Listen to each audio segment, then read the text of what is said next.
What's going on, people? It's GBP baby. Welcome to another video.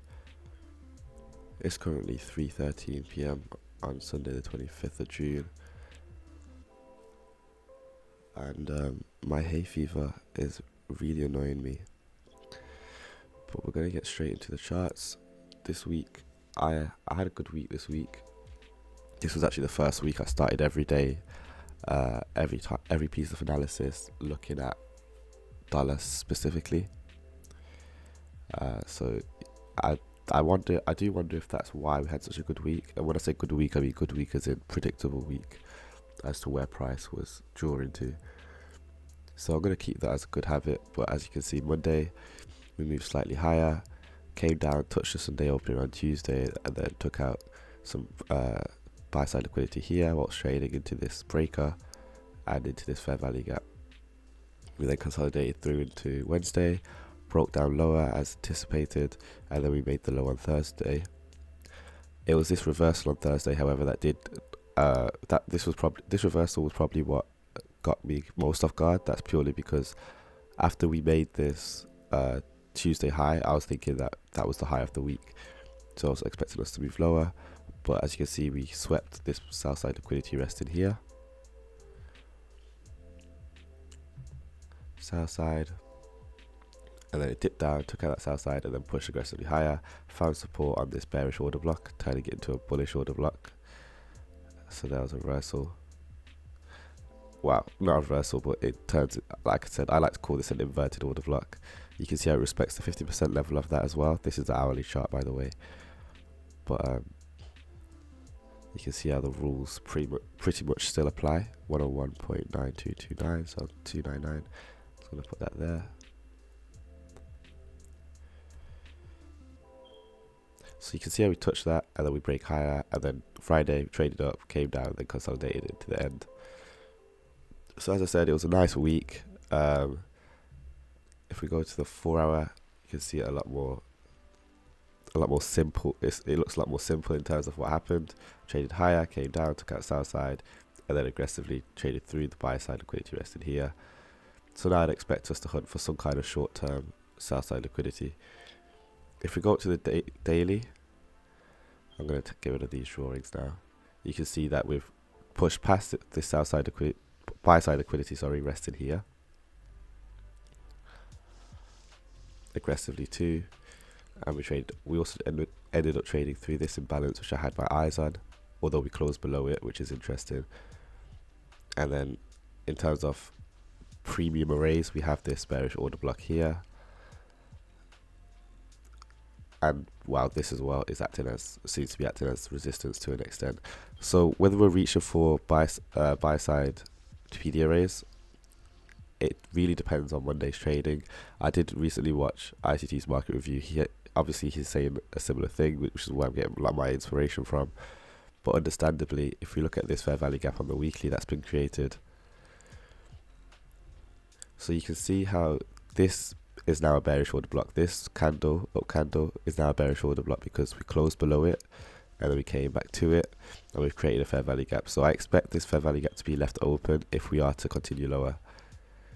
I'll say that again. So for an order block to be like confirmed, a fair value gap has to be paired with it. So this fair value gap that was created last week on this candle, I'd expect it to be left open. Yes, we can trade into it, I'd say to the 50% level maximum. However, I'd like to see it completely left open next week. And then if I'm expecting lower prices, furthermore, if I'm expecting lower prices, I'd then expect us to find resistance here. We have a bearish order block here, which we haven't actually traded to yet. Bullish order block here, sorry, I'm getting confused. Let me just write in bullish order block open.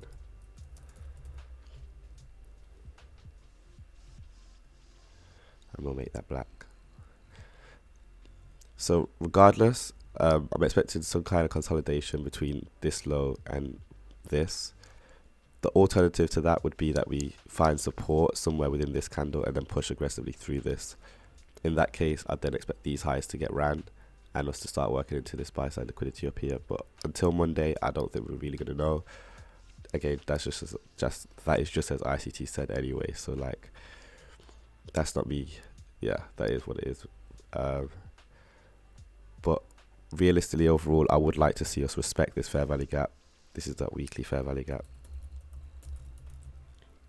I would like to see us respect it, as in find resistance there, and then I can start looking for lower prices. We'll probably meet some resistance here as well, but overall, I'm expecting lower dollar, especially the way we traded so aggressively down, and the need for price to leave that open if we are to have lower prices overall on a weekly scale. Like, this would be necessary to be left open, is what I'm saying. So the same can be said about euro, pretty much.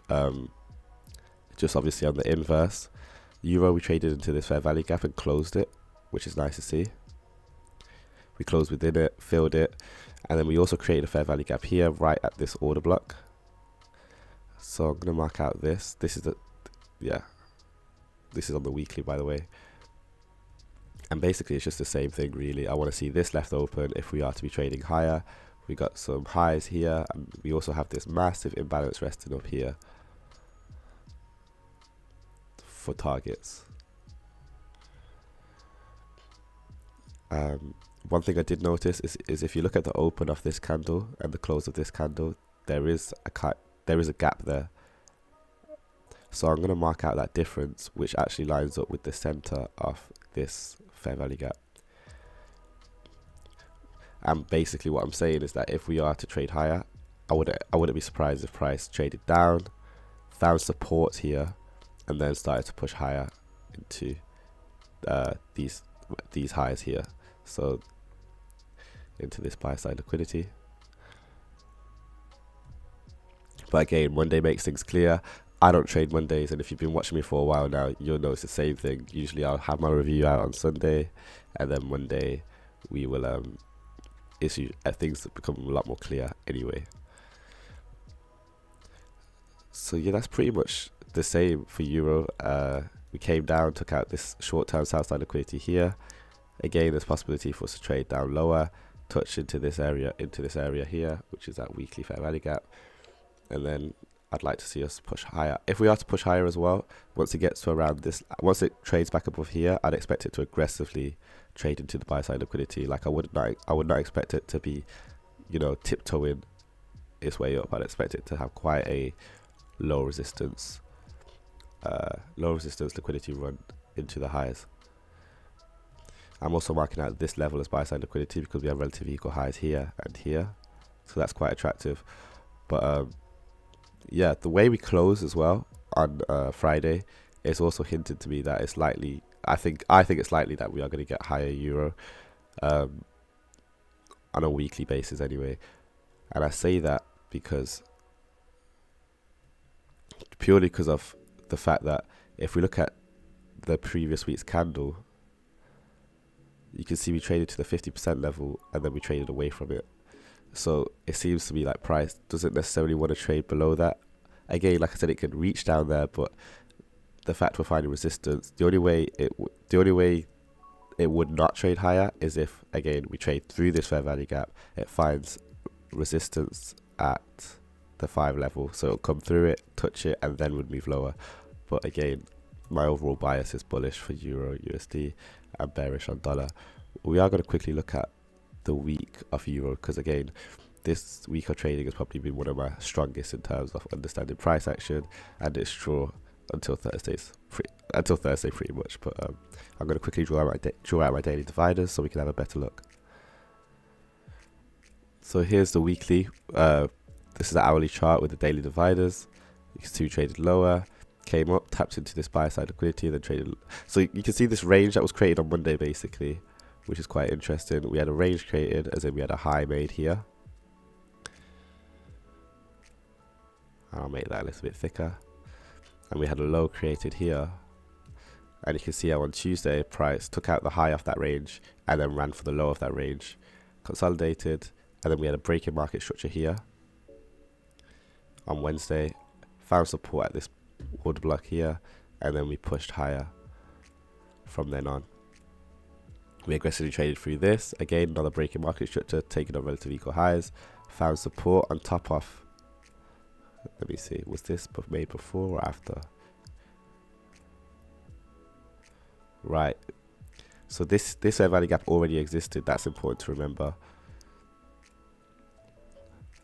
And it was an inverted fair value gap as well. So when we look at the hourly, you can see we found support on that, and then we started to post higher prices. We then came back down, took out short-term low here, ran up, took out buy side liquidity, and then broke down aggressively. I am planning on making a back testing video to drop this week, looking at every potential entry for this week of price action, because there was quite a lot in there. And again, I had a really good time this week in terms of price action, so I'd like to look at where any entries could have been made. So keep an eye out for that and turn on post notifications. But yeah, this again a pretty good week in general. As you know, I was looking at euros mainly purely because of how just messy pound has been recently. I am going to quickly glance at it, and we'll see.